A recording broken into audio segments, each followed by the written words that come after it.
Es abogada y docente universitaria. Comienza a escribir la saga Capriana en el año 2007, mientras cursaba sus estudios de Derecho. El año 2012 publica la primera edición de Capriana, El despertar de la hija de Azulia, con la editorial Puerto de Escape. El año 2014 relanza una segunda edición revisada con ilustraciones de Carlos Palma Cruchaga en versión digital y papel, autopublicada a través de Amazon. El año 2015 lanza el segundo libro de la saga titulado Capriana, El temple de Monterdal, en versión digital y papel, autopublicada también a través de Amazon. Gran lectora de la novela fantástica, la novela épica y la novela histórica. Su prosa también está marcada por los relatos orales que recibió de sus abuelos maternos, colonos de la Patagonia chilena, que fueron parte de una generación llena de aventuras en una tierra indómita.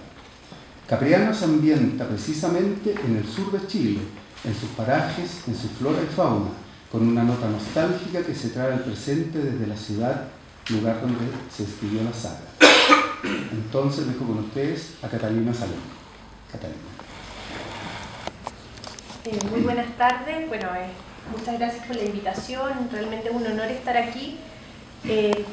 Como ya se introdujo, esta saga hasta el momento consta de dos libros que son estos. El primero es El despertar de la hija de Azulia y el segundo es El temple de Monterdal. El capítulo que les voy a leer en esta ocasión es precisamente el segundo libro. Capriana es realmente una historia de vida de una protagonista que se llama Capriana y que el lector va creciendo con ella. El primer libro, ella tiene alrededor de 12 años, entonces es un libro donde se ve el desarrollo de una niña, luego de una adolescente, y ya al comienzo de este segundo libro, Capriana se va acercando un poco más a la primera adultez. Y en este viaje de Capriana, en el segundo libro, dentro de esta historia de vida que se desarrolla, ella viaja hasta Monterdal, que es una ciudad bastante avanzada en el mundo de Astur, que es el lugar, ¿no es cierto?, donde se desarrolla esta historia.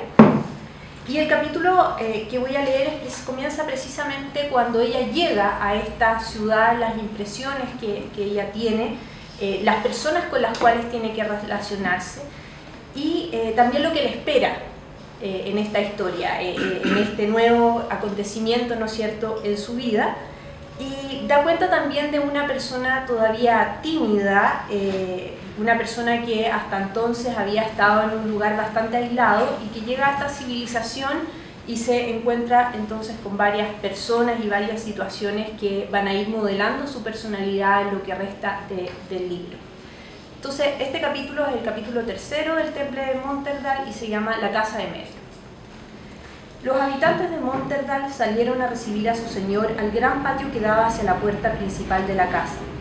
Sus trajes, de los más diversos colores, se entremezclaban entre las pálidas columnas. El aire estaba perfumado por las flores que caían desde los balcones, mientras la melodía de las risas y las exclamaciones de bienvenida abrazaban un ambiente festivo y alegre. Los caballos caminaron por la ciudad a través de sus calles adoquinadas y se detuvieron cuando llegaron a la entrada de la mansión de Medros. Pronto, los garcónderes de Monterdal rodearon la comitiva del señor de la ciudad. Hermosas mujeres corrieron con sus vestidos a abrazar a los príncipes, mientras otras sonreían desde la distancia. Los compañeros de viaje de Capriana desmontaron y entregaron sus riendas, exhaustos por el viaje, contentos por la bienvenida. Capriana miró asombrada hacia uno y otro lado. Estaba sobrecogida y su corazón comenzó a retumbar inquieto al verse rodeada de pronto por tanta gente desconocida. Bienvenida a Monterdal. Bajó la vista y vio un garcónder que se inclinaba ante ella. Luego de saludarla, se irguió y se acercó con cautela para tomar las riendas de Astrovián. El caballo blanco resopló y dio un paso hacia atrás. Capriana no hizo ademán de desmontar y antes bien dejó que Astrovián retrocediera 2 pasos más. Quería huir, quería esconderse en el bosque como un animalillo salvaje. Nindarla. La voz de Medros vibró entre las conversaciones que llenaban el patio de entrada.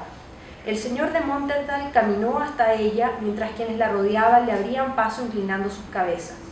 Medros se acercó a Astrovián y le tomó las riendas con confianza, y el caballo blanco no retrocedió esta vez.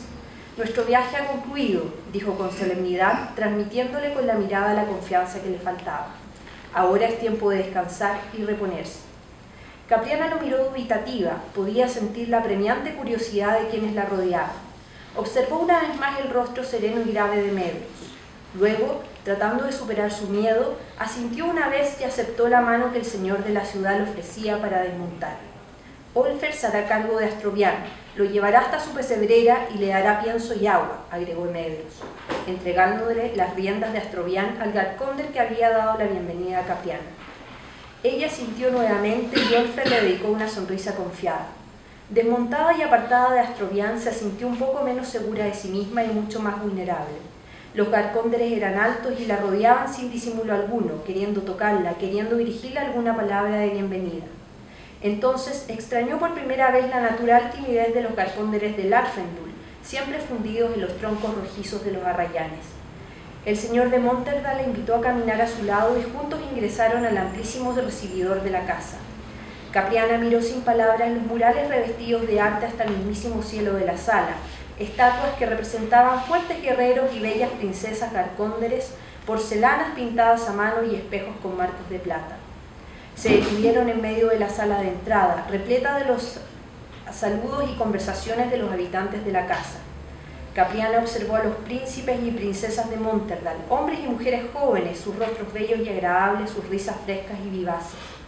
Dos Garcónderes, un hombre y una mujer, se acercaron inmediatamente a saludar a Medros con una solemne reverencia. «Señor», dijo el hombre, «hemos guardado tu casa con diligencia durante tu ausencia. Ahora te espera un gran banquete de bienvenida». «Gracias, Mastor», respondió Medros con su voz grave y profunda. «Es agradable estar de regreso». «Midria», dijo dirigiéndose a la mujer que estaba junto a Mastor, «ha llegado nuestra invitada del Arfen, Nindarla, que reciba la hospitalidad de mi casa». «Me encargaré personalmente, señor», respondió Midria con una inclinación. Capriana se aprontó a seguirla a su señal por un amplio corredor de ventanales que miraban hacia un jardín cubierto de flores. Subieron una escalera de mármol y se encontraron con un salón exquisitamente alhajado con sillones y divanes y bellos murales de ninfas. A un costado de él se prolongaba un largo pasillo con numerosas puertas a cada lado. «Esta es el ala de los aposentos de las princesas», le explicó Midria mientras recorrían el pasillo. Capriana siguió los pasos altivos y elegantes de la Garcónder. «Y este será tu dormitorio». Se detuvo frente a una de las últimas puertas y le invitó a entrar. Capriana entró en la habitación y se deleitó con cada detalle del cuarto. El techo se levantaba en 4 columnas, había una gran cama, una hermosa chimenea de mármol que se encontraba encendida, un diván, un sillón y un amplio escritorio y su silla. La brisa nocturna jugaba con las cortinas de los ventanales abiertos de par en par, permitiendo el acceso a una terraza con vista al valle. Más allá, las estrellas titilaban en el firmamento. Esta era la habitación de la princesa Drilia, hija del señor Medros, pero que ya se ha marchado hacia las nuevas tierras del sur, explicó la ama de llaves de la casa de Medros. «Estaré muy cómoda en ella, muchísimas gracias, Midria», respondió Capriana, tocándose la frente y el corazón. Midria le respondió al saludo. Era alta y delgada, ya no era tan joven, pero su cabello oscuro y sus ojos vivaces le daban un aire inteligente y franco. La Garcónder caminó hacia un gran ropero que estaba junto a la puerta. «Esta noche hay un banquete de bienvenida», anunció. Abrió el ropero y señaló una hilera de vestidos de los más diferentes colores inimaginables. «Las princesas han seleccionado y confeccionado para ti todos estos trajes. Si me acompañas podré mostrarte dónde están los baños para que puedas asearte». Capriana sintió y se aprontó a seguir a Midria una vez más. La ama de llaves la condujo hasta los baños que se encontraban en la planta inferior de los dormitorios de las princesas y a los cuales se descendía por una escalera independiente al final del pasillo que conducía a los dormitorios. Los baños eran una amplia y alta habitación, con arcos y columnas y grandes ventanales que daban hacia un bosque. Tenía diversos estanques decorados con azulejos pintados con motivos marítimos. Cada uno de los estanques contenía agua a distinta temperatura, desde muy caliente a tibio y frío. Capriana se desnudó y se sumergió en las aguas, lavó su cuerpo cansado con jabón de rosas y Midria lavó su cabello con manzanilla. Luego secó su cuerpo, lo acarició con crema de rosa mosqueta y borró la caricia del viento en su rostro con pulpa de almendra. Cuando estuvo lista, retornó con Midria a su habitación envuelta en una bata de seda. Para su sorpresa, al abrir la puerta se encontró con que el dormitorio ya no estaba vacío, pues hermosas jóvenes la guardaban absortas en una animada conversación. Eran todas bellísimas, rubias, castañas, morenas, pelirrojas, trigueñas. Cuando la vieron entrar armaron un gran alboroto, todas al mismo tiempo, y la rodearon con la curiosidad brillando en los ojos. Te dije que sería razonablemente alta para su edad, comentó una. El color de su cabello me agrada, dijo otra con mirada evaluadora. Capriana se sonrojó y se miró las manos, nerviosa ante el escrutinio del cual estaba siendo objeto. Creo que sus ojos harán juego con el vestido que tejiste tú, Muriel, observó una tercera, y varias voces se lanzaron al mismo tiempo para dar su opinión al respecto. Niñas, niñas, exclamó Midria batiendo las palmas e imponiendo su autoridad. Ya basta, van a asustar a nuestra invitada con tanto alboroto. Además, está cansada después de un largo viaje. Esperó que todas se calmaran y guardaran silencio, luego agregó: princesas, les presento a Nindarla de Azulia, aunque en el último tiempo he vivido con la dama Alianor en Lanfendur. Alianor, ¿es la hermana de Medros tan bella como dicen que es?, preguntaron varias con un renovado entusiasmo. Bueno, Gallandor era muy guapo, exclamó una de ellas. De pronto el silencio cayó sus voces y solo se escuchó el crepitar del fuego en la chimenea. Discúlpalas, le dijo Midria, ansiaban mucho tu llegada. Capriana bajó la mirada y trató de encontrar fuerzas. Alzó los ojos y las miró a todas. La dama Alianor me ha pedido que salude a cada una de ustedes con sus más sinceros deseos, musitó. Ella agradece las muestras de afecto del último tiempo y en gratitud de tantas atenciones y parabienes le ha enviado un regalo. Caminó hasta uno de los bultos de su equipaje, que ya alguien se había ocupado de llevar hasta allí, y extrajo una pequeña bolsita. Se acercó a la cama, se sentó entre las princesas y vació su contenido sobre el cobertor. Varios prendedores bellamente forjados en oro blanco imitaban la flor de la rayana. Ha enviado uno para cada uno de ustedes. Las princesas dieron las gracias todas al mismo tiempo por el regalo de Alianor. Son bellísimos, exclamaban. Deberíamos llevarlos puestos esta misma noche. Capriana sonrió por primera vez ante el entusiasmo de las princesas de Monterdal. La espontaneidad y la sinceridad de sus gestos le agradó inmediatamente. Eran como flores mecidas al viento, sus rostros eran emotivos y sus gestos cautivadores. Cuando todas tuvieron su prendedor, tomaron las manos de Nindarla como si fuera una más de ellas y se dieron a la tarea de escogerle un vestido para el banquete de aquella noche. Capriana se presentó al gran comedor de la casa de Medros, un salón amplio pero a la vez íntimo y acogedor que invitaba a un ambiente familiar y distendido. Allí fue presentada a todos los habitantes de la casa de Medros. Fue invitada a sentarse en la cabecera de la larga mesa de mantel blanco, justo a la diestra del hijo menor del señor de Monterdal, Orodreus. Los acompañaban los príncipes más antiguos de la casa y a la derecha de Medros, justo al frente de Capriana, estaba Urdrono, su primogénito. La conversación discurrió sobre el viaje que habían tenido. Medros relató a sus acompañantes sus impresiones sobre la situación del Arfenville, sobre las inquietudes que Alianor y Galeran le habían participado, y luego poco a poco la charla se fue encauzando a Capriana y las actividades formativas a las que había sido invitada a participar en Monterdal. Dos de sus futuros maestros estaban allí presentes, el príncipe Hedros y el mismo Medros. Además, Urdrono y Orodreo serán tus maestros de estrategia y armas, agregó el señor de Monterdal. Capriana miró inquieta al hijo mayor de Medros, Urdrono. El príncipe había participado de la conversación con breves intervenciones, pero la mayor parte de la velada no había quitado sus ojos de Capriana. Debía tener unos 25 años, el cabello castaño oscuro acentuaba sus facciones pálidas. Eran idénticas a su padre, varonilmente apuestas y de un orgullo centenario, pero su ceño era mucho más severo y había cierta dureza en la mirada. Era de aquellos hombres que exigían muchísimo de sí mismo y con la misma medida se aprontaba a evaluar al resto. Y ahora la estaba midiendo ella, su futura pupila, la última portadora de una espada del gran herrero. No iba a ser un maestro condescendiente, ya lo conocía, lo había visto luchar y guiar las huestes de Monterdal en la última batalla de Otherdal. Era un guerrero y un mariscal de campo como ninguno, y su hermano Drodeus seguía el mismo sendero. Ambos tenían espadas del gran herrero, los había visto en Otherdal, y al igual que Capriana, ambos habían sido elegidos por propio mérito, pues Medros todavía conservaba su propia espada, legado de su casa desde los tiempos del rey Astur. ¿Qué impresión te ha dejado Monterdal?, le interrumpió Orodreus a su lado. Capriana se estremeció pensando en que de una u otra forma tendría que cumplir con las expectativas que los hijos de Medros ya se habían formado sobre ella. O quizás no se habían formado ninguna, o quizás ya estaban decepcionados. Se sintió descorazonada. Trató de sonreír al segundo hijo de Medros. Sus facciones eran mucho más suaves y sus ojos tenían un brillo algo más cálido, pero al igual que su hermano, era un hombre forjado para gobernar a su pueblo. Jamás había visto una ciudad más bella. Me he quedado sin palabras, contestó sin alzar demasiado la voz. A su derecha le llegaba como telón de fondo la animada conversación enriquecida por las risas de los demás príncipes y princesas, totalmente ajenos a la cordial formalidad que reinaba a la cabecera de la mesa. Monterdal es única e irrepetible, comentó el príncipe, captando que de pronto la atención de Capriana se había desviado hacia el alborozo del otro extremo de la mesa. Te agradará la vida en esta casa, somos todos jóvenes, habrá muchos momentos de entretención. Las princesas al menos siempre tratan de inventar algo que nos suba a todos un poco el ánimo. Monterdal es un buen refugio para reponerse de lo que nos espera fuera de este valle, intervino un trono penetrándola con la mirada. Nuestro camino está lleno de peligros, siempre. Capriana lo miró asustada y se limitó a sentir. Comieron exquisitamente, bebieron hasta saciarse y luego del último plato deleitaron sus oídos con bella música. Cuando la formalidad de la mesa se rompió y todos comenzaron a cambiarse de lugar, las princesas y los príncipes rápidamente se acercaron a saber más sobre Capriana, inquiriéndola con numerosas preguntas. El ánimo de la velada era tan alegre a esa altura de la noche que Capriana logró finalmente relajarse y reír un poco con los simpáticos comentarios de sus anfitriones. Cuando la luna ya estaba muy alta en el cielo, comenzaron a retirarse a dormir. Capriana subió con las princesas y todas pronto se prendieron entre risas en sus respectivos dormitorios. Cuando ella estuvo en el suyo, cerró la puerta y vio el valle estrellado más allá de los ventanales. Se tendió sobre la cama algo mareada.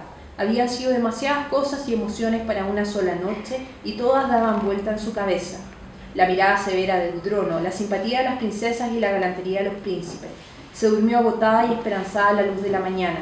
Quería conocer Monterdal con las primeras luces del alba. Muchas gracias, Catalina.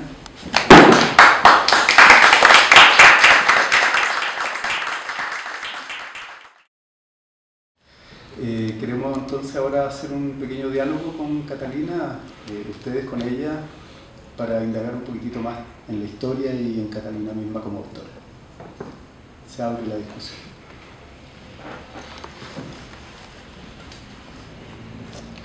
¿Alguien más? ¿Sí? Hola. Me di cuenta que eres bastante gráfica cuando vas relatando la historia. Logras eso de estar inserto en el mundo que has creado. Y me gustaría saber en qué te basaste en la realidad o qué tipo de inspiración recibiste al momento de escribir esos paisajes o ese ambiente en el que te rodeas el personaje. Sí. Bueno, gracias Soledad por la pregunta. La verdad, este libro ha recibido críticas en ese sentido de que es muy descriptivo, señalan algunos. Y otros, como tú misma lo has dicho, que uno se siente como que está ahí, digamos, muy gráfico en ese sentido.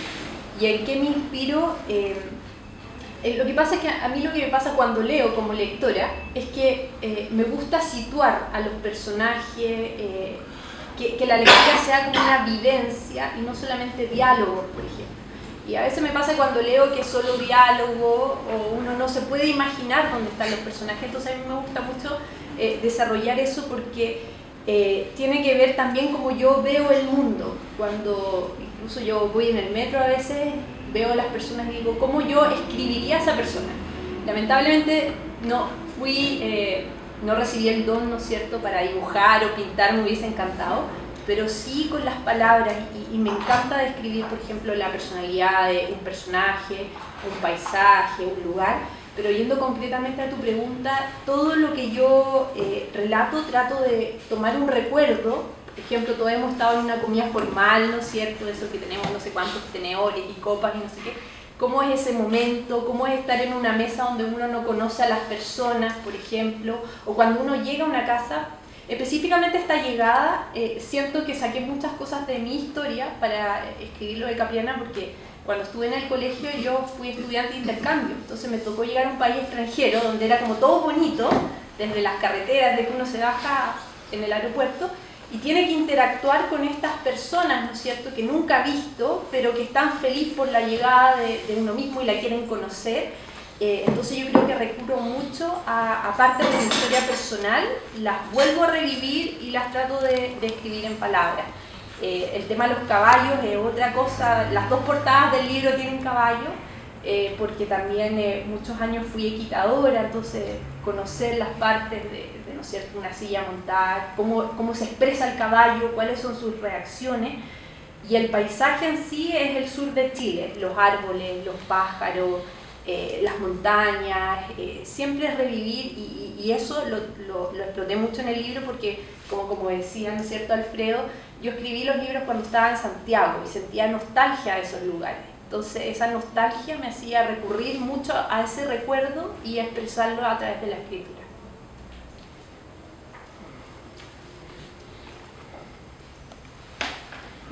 Yo tengo una pregunta de curioso en relación a la trama. ¿Cuál es el origen de la trama? O sea, para mí que sea como solo la historia de cómo se va desarrollando la protagonista, una cosa, pero otra cosa es en qué lío se mete. No sé si lo puedes contar o quieres que comprar un libro. Sí, claro. Bueno, esa es otra crítica también que recibió el libro, que a mí lo que me gusta mucho en mi escritura es humanizar todo. Cuando nosotros nacemos, no nacemos con una misión como derrotar el mal o no sé, yo voy a ser policía, no sé. Es un proceso de descubrimiento. Entonces, la trama, la mitad de la trama es eso, cómo Capriana va descubriendo su camino, y a veces es azaroso ese camino. No es tanto como destruyamos el anillo, ¿no es cierto?, Sí. el caso del Señor del Anillo, matemos a Voldemort o... Bueno y malo. Exactamente. Existen esos elementos como clásicos de las novelas de fantasía. Hay digamos, o sea, ¿cómo comienza la historia? Comienza que Capriana es la hija del senescal de Azulia, donde no ha habido rey hace muchos años y el senescal está a cargo de la ciudad. Y esa ciudad, Azulia, ese país está en guerra, con unas fuerzas oscuras, etcétera, que son el país vecino. Y dentro de ese contexto de guerra en que Capriana vive sola, su papá es viudo, sus hermanos se van a la guerra, ella decide irse a su casa porque la relación con su padre no era buena. Y estaba, en cierto sentido, se sentía encerrada. Entonces ella decide un día irse y comenzar a recorrer la tierra de Astur. Y así va llegando a distintos lugares. Por ejemplo, en el primer libro llega a Etínora, que es el país donde están los criadores de caballos. Y ahí está mi afición por los caballos, ¿no es cierto?, la exploto totalmente. Y después ella se va moviendo por distintas circunstancias a otras ciudades. Después llega a Larfendul, que es un país de los Garcónderes, que es otra civilización. Y en Larfendul le pasan ciertas situaciones trágicas que hacen que Emedro, que es el señor de la ciudad de Monterdal, que precisamente estaba en Larfendul por estas trágicas circunstancias de la guerra, la invita a participar de la formación de Monterdal. Monterdal es como una especie de ciudad universitaria. Los príncipes y princesas no es como el príncipe de Disney, sino que está tomado en el sentido más latino, digamos, que príncipes son los primeros, que son como los líderes del pueblo Garcónder, y este es el lugar donde ellos se forman, donde reciben la formación. Y ella es invitada entonces a Monterdal a esta formación porque recibió una espada que muy pocos lo reciben. Es como una especie de asociación tipo templarios un poco, y ella recibe esta espada, pero por haberla recibido necesita una formación. Y aquí en este segundo libro es donde comienza esa formación de Capriana en ese sentido. Perfecto. La espada del herrero esa. Claro, el gran herrero que él elige a quien les entrega las espadas. Gracias. ¿Sí? Bueno, claro que hay un... ¿Yo? Sí, tú, está bien, sí. Claro que hay se observa un tema del trabajo de construcción de mundo. ¿Qué tan profunda es la construcción de mundo? ¿Desde el origen mismo como Tolkien o entre medio? ¿Hasta dónde llegaste construyendo este mundo? No es tan profundo como Tolkien y otros autores que realmente uno se maravilla con el mundo en sí, independiente incluso de los personajes. Es un mundo que es bastante funcional, tiene una historia, tiene referencias a la historia del pasado y cómo esa historia del pasado influye en el presente. Es un mundo que tiene una construcción geográfica, no recuerdo si creo que justo este libro no tiene el mapa, pero tiene un mapa. Pero más que nada es un mundo que se limita, es un mundo de estilo medieval, que tiene distintos países, distintos pueblos en cada país, y se identifica muy claramente la idiosincrasia de cada pueblo. y que tiene una historia pasada, contemporánea, pero más que nada eso, o sea, no hay lenguajes específicos. Sí, hay idiomas, pero no soy como el maestro Tolkien, ¿no es cierto?, como para idear propiamente un idioma, pero es más que nada eso, son medidas justas, digamos, para ubicar al lector, pero no vi un fin en sí mismo de explotar tremendamente este mundo, digamos, en un sentido como Tolkien, que realmente el mundo en sí ya asombra más allá incluso de la historia. Ahí atrás tenemos una. Me llamaba la atención que es una historia bastante, tiene como varios rasgos medievales, ¿se entiende? Sí. ¿Y dónde están como los elementos de fantasía o en qué se pueden apreciar esos elementos dentro de la historia? Tú hablabas un poco de este reino que tenía como cosas oscuras y misteriosas, pero ¿en qué otros como elementos hay segundo presencia aquí de la fantasía? Sí, en que hay algunos objetos que son en cierto sentido mágicos o que tienen una historia que va más allá, ¿no es cierto?, de la lógica que nosotros conocemos en el mundo real, que son las espadas del gran herrero y también otros objetos que después se van adquiriendo y que le otorgan a sus portadores un cierto poder. Pero tuve mucho cuidado con eso porque me ha pasado con algunos libros más contemporáneos, ¿no es cierto?, que a veces esos objetos de poder como que definen a la persona. Yo me preocupé mucho de que la historia se definiera a la persona y que la persona definiera el objeto de poder, ¿ya? No que un día para otro tengo una espada y puedo hacer esto, tengo tal cosa y puedo hacer esto otro. Y ese poder que da el objeto es una lucha constante entre lo que la persona es y lo que el objeto representa. Y ahí está la parte más fantástica, independiente de la creación de un mundo imaginario. ¿Ahí primero? Adelante. ¿Qué primero? Tú. Ah, ya. Sí. Bueno, mi pregunta va a estar un poco el tema del género de la fantasía heroica.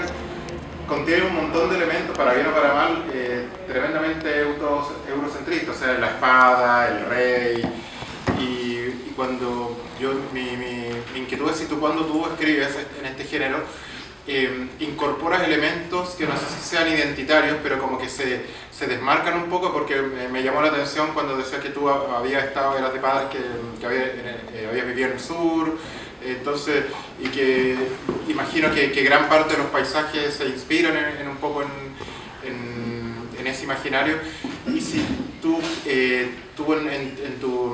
en los mundos que tú creas, tú te ciñes como a la norma de recrear como una especie de Europa medieval con ciertos cambios menores que uno puede reconocer en los autores más emblemáticos, o ya le agregas como cosas más identitarias, y no me refiero a que sean mapuche o que coman empanadas, sino que algo como más como propio de acá.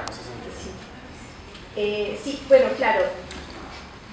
Yo creo que uno, igual como escritora amateur, toma inmediatamente, ¿no es cierto?, la ambientación medieval y la lleva a cabo, pero creo que igual introduje varias cosas que son propias como de nuestra patria, por así decirlo, desde cosas del entorno como la geografía, la flora y la fauna, pero también ciertos pueblos, por ejemplo, Etínora, que son estos señores de los caballos, uno podría decir que es como el guaso chileno. Incluso en un momento cuando bailan, yo describo el baile muy parecido a la cueca.